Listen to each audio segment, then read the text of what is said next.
Good morning students. आज हम rational number सीखते हैं कि रैशनल नंबर क्या होता है। ठीक है, तो बहुत आसान चैप्टर है ये। ठीक है, तो आज एक अच्छे विचार के साथ शुरुआत करते हैं। अगर आपका सिग्नेचर ऑटोग्राफ में बदल जाए तो ये समझ लेना कि आप जीवन में सक्सेस हो चुके हैं। ठीक है, आज का ये सुविचार है। तो इस सुविचार के साथ स्टार्ट करते हैं रैशनल नंबर। ठीक है, अब देखिए introductions. We have learn about natural numbers, whole numbers, integers, fractions and difference operations on them. In these chapters we will discuss about rational numbers and their represents on numbers lines. We will also study about all operations on rational numbers। यानी कि हम किसके बारे में, जितने भी natural number हैं, whole number हैं और जितने भी नंबर्स हैं, इंटीजर्स हैं, फ्रैक्शंस हैं, वो सभी क्या होती हैं, रैशनल नंबर में ही आते हैं। रैशनल नंबर के बारे में अगर समझते हैं, देखो क्या होता है।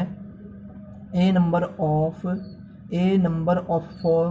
of the form p upon q where p and q are integers and q not equal to 0 is called rational number। Rational number क्या होता है, जो हम क्या कहते हैं, जिसमें p अपॉन q होता है। ठीक है, p हमारे पास न्यूमरेटर होता है, q हमारे पास डिनोमिनेटर होता है। ठीक है, तो क्या होता है, रैशनल नंबर होता है। ठीक है, p numerator and q denominator. और इसमें याद रखना, कभी भी q कभी इक्वल टू 0 नहीं होगा। ठीक है, जैसे -3/4 है, -5/6 है, 7/-7 है, -2/5 है, 0/1 यानी कि 0 होता है, ये भी आपका रैशनल नंबर होता है। -3/1, 5/1। ठीक है, ये सभी क्या है, रैशनल नंबर हैं। ठीक है स्टूडेंट्स, तब हम आगे बढ़ते हैं। अब देखिए positive and negative rational number कौन से होते हैं। Positive, let p and q be two positive integers. ठीक है, p upon q and -p upon minus q, minus से माइनस कैंसिल हो जाता है, क्या बनेगा, ये पॉजिटिव इंटीजर्स बनेगा। अगर p अपॉन q में से कोई भी इंटीजर, चाहे न्यूमरेटर या डिनोमिनेटर, नेगेटिव हो तो हमेशा नेगेटिव रैशनल नंबर होता है। जैसे कि आपके पास -p अपॉन q है एंड p अपॉन -q है, तो ये क्या हो जाएगा, नेगेटिव इंटीजर्स है। अब अगर हम देखते हैं तो पॉजिटिव इंटीजर्स के एग्जांपल लेते हैं, तो 2/5 एंड -2/-5, ये क्या है, दोनों पॉजिटिव इंटीजर्स हैं। ये आपको लिखने हैं डियर स्टूडेंट्स। ठीक है, अब देखो -3/11 एंड 3/-11 आर नेगेटिव इंटीजर्स। एक नोट आपको ध्यान रखना है, नोट क्या है इसमें, नोट ये है कि 0 is neither positive rational number और नॉर नेगेटिव रैशनल नंबर। यानी कि 0 ना तो नेगेटिव होता है और ना ही पॉजिटिव होता है। ठीक है, ये बात आपको ध्यान रखनी है। अब हम आगे बढ़ते हैं। अब देखिए standard form of A rational numbers. A rational number of the form p upon q is said to be in standard forms if q is positive and p and q are integers having no common factor other than 1। ठीक है, ये क्या standard form होता है। यानी कि अगर मान लो आपके पास क्या है, एग्जांपल के तौर पर मैं क्वेश्चन लेता हूँ। देखिए क्या, मान लो मैंने यहाँ पे क्या लिखा, मैं लिखता हूँ यहाँ पर 18/28।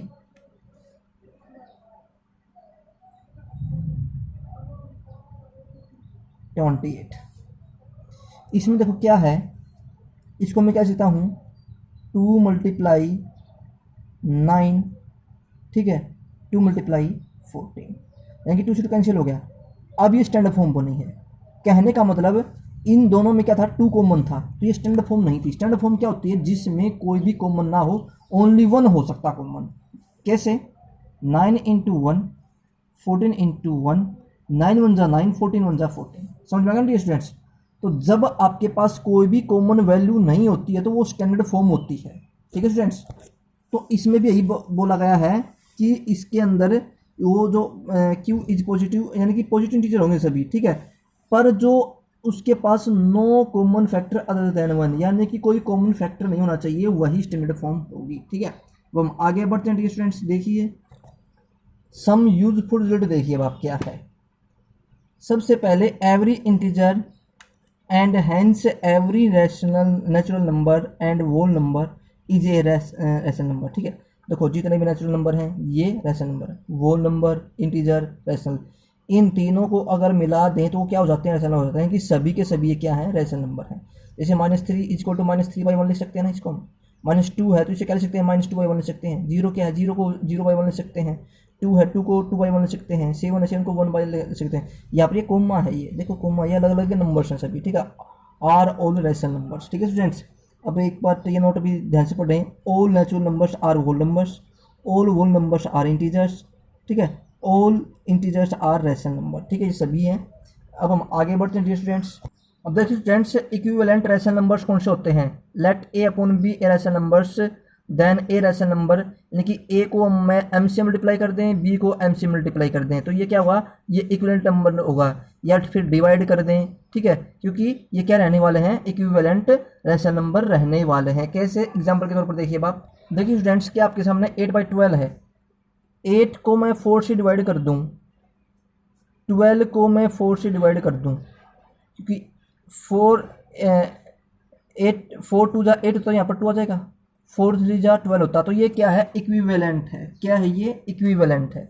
या फिर हम क्या करें, 8/12 है, इसको मैं क्या करूं, 8/12 को ऊपर 4 से मल्टीप्लाई कर दूं, यहाँ पर 4 से मल्टीप्लाई कर दूं, तो 32 अपॉन में 48, ये भी क्या आपका इक्विवेलेंट है, ठीक है। इसको हम क्या बोलते हैं? इक्विवेलेंट फ्रैक्शंस, यानी कि फ्रैक्शंस बोल सकते हैं आप, या इक्विवेलेंट रैशनल नंबर है ये, ठीक है। आगे बढ़ते हैं हम स्टूडेंट्स। इक्विवेलेंट रैशनल नंबर आपको अच्छे समझ में आया होगा, ठीक है। Equivalent rational number are equals, ठीक है, ये हमेशा इक्वल होते हैं, ठीक है। अब हम आगे बढ़ते हैं डियर स्टूडेंट्स।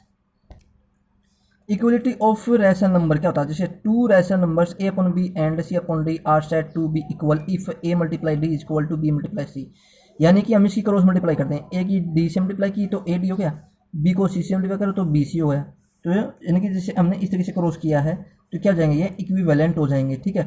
ये अगर इन दोनों का प्रोडक्ट क्रॉस मल्टीप्लाई अगर इक्वल हो तो वो हमेशा इक्विवेलेंट क्या होते हैं? रैशनल नंबर होते हैं, ठीक है। बिल्कुल सिंपल बात थी ये। अब हम आगे बढ़ते हैं स्टूडेंट्स, ठीक है। देखो अब हम आगे बढ़ते हैं स्टूडेंट्स। अब हम एक्सरसाइज 3.1 करते हैं, मैच द फॉलोइंग। सबसे पहले मैच करते हैं 1/0। 1/0 कोई नंबर, कोई रैशनल नंबर होता है तो ये क्या होता है? नॉट डिफाइंड होता है हमेशा। यार क्या होता है ये? नॉट डिफाइंड, ठीक है ना। ए rational numbers but neither A positive nor a negative rational numbers, वो तो क्या होगा? 0 होगा। क्यों? ये 0 क्या है? ना तो पॉजिटिव होता है और ना ही नेगेटिव होता है, इसका मतलब क्या होगा? ये सी का होगा, ठीक है। अगर 1/0 की बात करें तो नॉट ए रैशनल नंबर, तो ये कोई रैशनल नंबर नहीं है, ठीक है। पॉजिटिव रैशनल नंबर के बारे में बात कर रहा है तो पॉजिटिव हमारे पास 5/6 है, ये पॉजिटिव रैशनल नंबर है। क्या ये पॉजिटिव रैशनल नंबर है? यानी कि फर्स्ट का बी, सेकंड का ए और फिफ्थ का सी हो गया। अब हम चेक करते हैं थर्ड, ठीक है। तो 2/-23 है तो नेगेटिव रैशनल नंबर होगा, तो ये नेगेटिव रैशनल नंबर, तो 3 का क्या हो जाएगा? डी। 3 का क्या हो गया? डी। अब आपके पास क्या? माइनस का 3/4, माइनस का 6/8, 12/-16, यानी कि देखो सभी इक्वल है। इक्वल इसका मतलब इक्विवेलेंट होगा। क्या हुआ? ये इक्विवेलेंट रैशनल नंबर, तो फोर्थ का ई आ गया। तो अब आप दोबारा से चेक कर सकते हैं, फर्स्ट का बी, सेकंड का ए, थर्ड का डी, फोर्थ का ई, फिफ्थ का सी, आपके आंसर आ गए, ठीक है। अब हम आगे बढ़ते हैं students. Question number second part है, state whether the following statement are true और फॉल्स। ट्रू के लिए टी लिखते हैं, एफ के, फॉल्स के लिए एफ। क्वेश्चन नंबर है आपके सामने first, every whole number is a rational number. बिल्कुल सही है, true. Every rational number is an integers, integers हैं। देखिए स्टूडेंट्स में है क्या? Every rational number is an integer, यानी कि ये अगर ये बोलता every integers are rational number, तब तो क्या होता? तब तो इसका आंसर होता ट्रू। पर रैशनल नंबर सभी इंटीजर्स नहीं है, ये गलत है। Every improper fractions is rational number. Improper fractions कौन से होते हैं? जिसमें न्यूमरेटर न्यूमरेटर क्या होता है? डिनोमिनेटर से बड़ा होता है। जैसे कि मैंने 7/5 लिया तो 7 क्या ग्रेटर है किससे? 5 से, तो क्या जाएगा? ये इम्प्रॉपर, इसका मतलब ये true.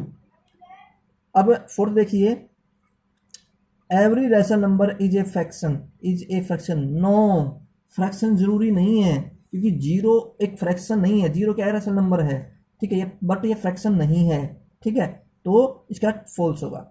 Every mixed fraction is not a rational number. बिल्कुल गलत बात है, क्योंकि मिक्स्ड फ्रैक्शन हमेशा क्या होते हैं? रैशनल नंबर होते हैं। सभी नंबर फ्रैक्शंस जितने भी हैं वो रैशनल नंबर हैं, तो ये फॉल्स होगा। Two rational numbers are equal only when their numerators are equal. जब उनके न्यूमरेटर्स इक्वल होते हैं तभी ये रैशनल नंबर इक्वल होते हैं। बिल्कुल फॉल्स, ये फॉल्स है, ट्रू नहीं है। स्टूडेंट्स मैंने आपको सभी के मैंने आंसर लिख दिए हैं, ठीक है स्टूडेंट्स।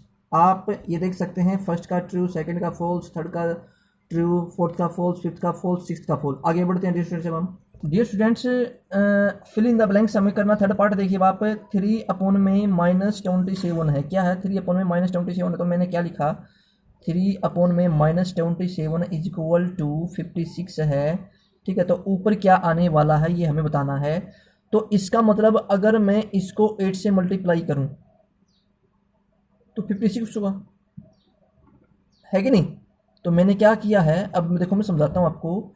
3/-7 था, इसको मैं -8 से मल्टीप्लाई करता हूँ, इसको मैं -8 से मल्टीप्लाई करूँगा क्योंकि ऊपर नीचे दोनों सेम होगा। ठीक है, ऊपर नीचे दोनों ही सेम मल्टीप्लाई होगी। तो यहाँ पर माइनस माइनस प्लस 56 आ गया ना, तो क्योंकि ये प्लस था। ठीक है, अब ये माइनस का 24 आया, क्या आएगा -24। तो आंसर क्या है आपके पास, फर्स्ट का जो आंसर होगा वो होगा आपका -24। तो ये आंसर आ गया है। आगे बढ़ते हैं स्टूडेंट्स। चलो देखिए स्टूडेंट्स, अब क्या आपका माइनस का 42, क्वेश्चन नंबर सेकंड है ये, माइनस का 48 अपॉन माइनस का 72 है। ठीक है, अब इसने डिवाइड किया है, क्या किया डिवाइड। इसका मतलब डिवाइड हम किससे करें कि यहाँ पर 2 आ जाए, तो 24 से। इसका मतलब -48 को अगर मैं डिवाइड कर दूँ -24 से, क्योंकि माइनस को माइनस से मल्टीप्लाई करें तब भी प्लस आता है, माइनस को माइनस से डिवाइड करें तब भी प्लस आता है, याद रखना आप। ठीक है, तो -72 को अगर मैं डिवाइड करूँ किससे, -24 से, तो प्लस हो जाएगा भी। तो ये हो जाएगा, ये तो हो गया 2 और ये हो गया कितना 24 3 जा 72, तो 3 आ गया। तो आपका आंसर क्या होगा यहाँ पर 3 होगा आंसर। ठीक है स्टूडेंट्स, तो सेकंड क्वेश्चन भी हो गया है। अब हम थर्ड क्वेश्चन करते हैं। थर्ड क्वेश्चन है कि if m/n is a rational number then n can not B.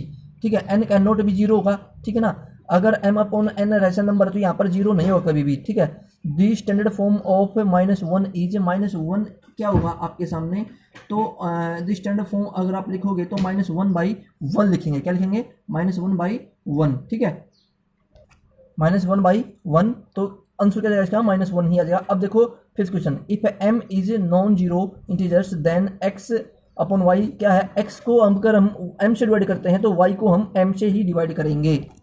x को हम m से डिवाइड किया तो y को भी m से ही डिवाइड करेंगे। ठीक है स्टूडेंट्स, तो यहाँ पर आंसर क्या जाएगा आपका m आंसर होगा। ठीक है, जो बैलेंस था उसमें। तो ये थे student basic concept. Dear student, आपकी एक्सरसाइज 3.1 का बेसिक कंसेप्ट कंप्लीट हो गया है।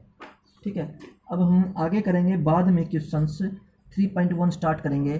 तो आज के लिए वीडियो में इतना ही काफ़ी है। नेक्स्ट वीडियो करेंगे, नेक्स्ट 3.1 एक्सरसाइज स्टार्ट करेंगे नेक्स्ट वीडियो से। Okay, wish all the best and have a nice day.